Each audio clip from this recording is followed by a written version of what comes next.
As you were, gentlemen, as you were. Oh, that only heightens the tension when you're ready to go. And then the umpire says, no, relax again, and we reline. Go! Well, this time it's for real for Radley and for Eton. Semi-final of the Princess Elizabeth Challenge Cup. Both these crews desperate to put their names on the final and on the trophy. Radley for the first time in some years. Eton under pressure to follow in the puddles of their predecessors in recent years. Eton have got a huge record recently in this event, so it's theirs to lose, it's Radley's to win. What's going to happen? It is. It looks like Eton have gone off, I would say, with more power. But this, I mean, both crews are absolutely going hell for leather out the blocks. There's a lot of history at stake. There'll be a lot from the clubs, from the parents, from the alumni watching these races, urging these young men on to make history this year. Can Eton win it 3 times in a row? They've won the last 2. They have never won it 3 times in a row. They are going out at the moment and looking like they want to make that history theirs. They have got a convincing lead coming out of the island. So, as you said earlier, Kath, yesterday we had Radley against Shrewsbury, 153 to the barrier, and yesterday Eton were racing King's Chester. They beat easily, but also 153 to the barrier. So you might have thought, and the barrier about 637 metres down the track, the first timing marker, you might have thought it would be a bit closer at this stage. But maybe Eton have got a little bit more variety in their race plans. They've got the opportunity to go a bit faster, even than they needed to yesterday. Perhaps a bit more confidence in that young crew.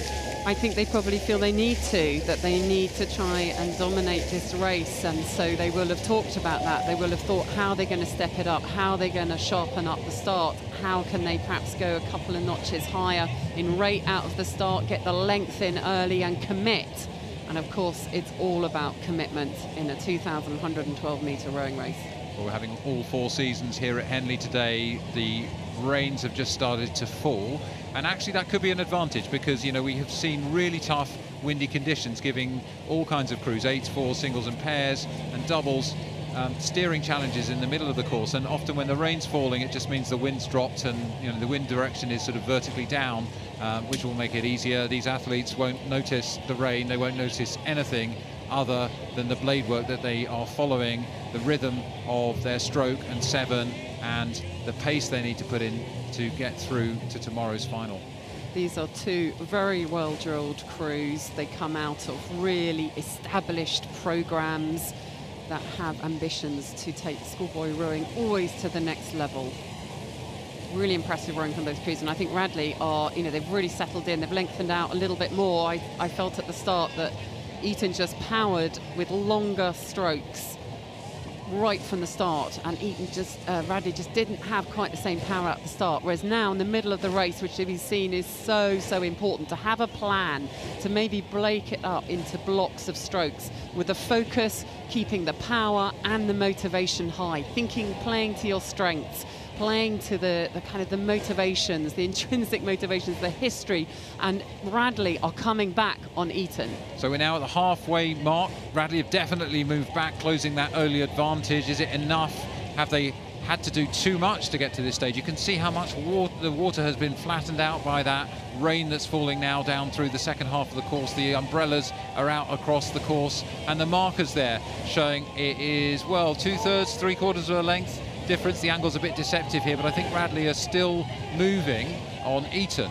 So they're in touch, and they were down, so they will feel that they've got momentum with them, and the thing now is to keep going, to build on that further. We're now testing the strength of the winter rowing. We're now testing the strengths of the technique. We're testing the minds, the wills of these incredible young athletes.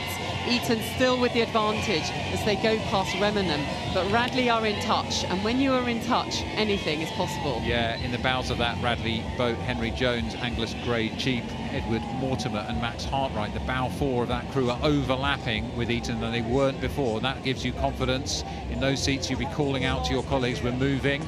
That gives you a real lift as a crew, and then you need to consolidate and then you need to go again, and that's the challenge. You know, you go really hard to get back on terms, you're a bit spent, and then your cox, in this case Nikita Jacobs, 17 years old, sitting in the Radley Cox's seat, is looking across and calling again, calling for the young men of Radley to move. They've got a sniff of Eton. They will be absolutely determined to prevent Eton getting through to the final. They want to be in their final, their first final for several decades now, and is that going to be the case? They will have so many old boys on the banks cheering them. They will have so many alumni who will have sent them messages of support.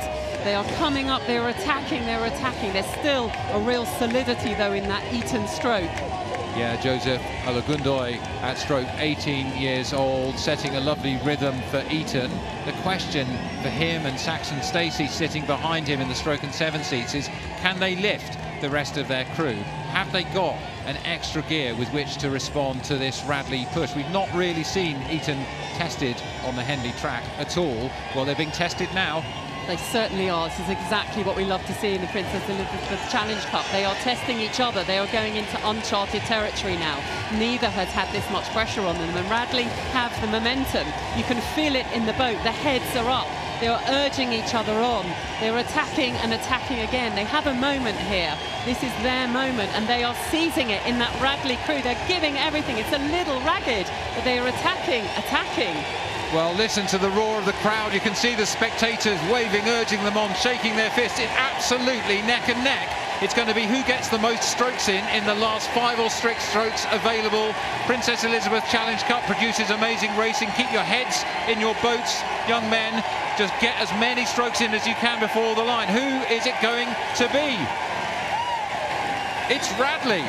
Radley upsetting Eton, pushing them out of the final. They thought they had their name on it. Arms held aloft in the 6th seat by Cameron Tasker, declaring victory for Radley. That was absolutely incredible. They pushed those two men's crew, those boys' crews have just pushed each other beyond what they have done at any part of their season or rowing careers before, and Radley will be in the final.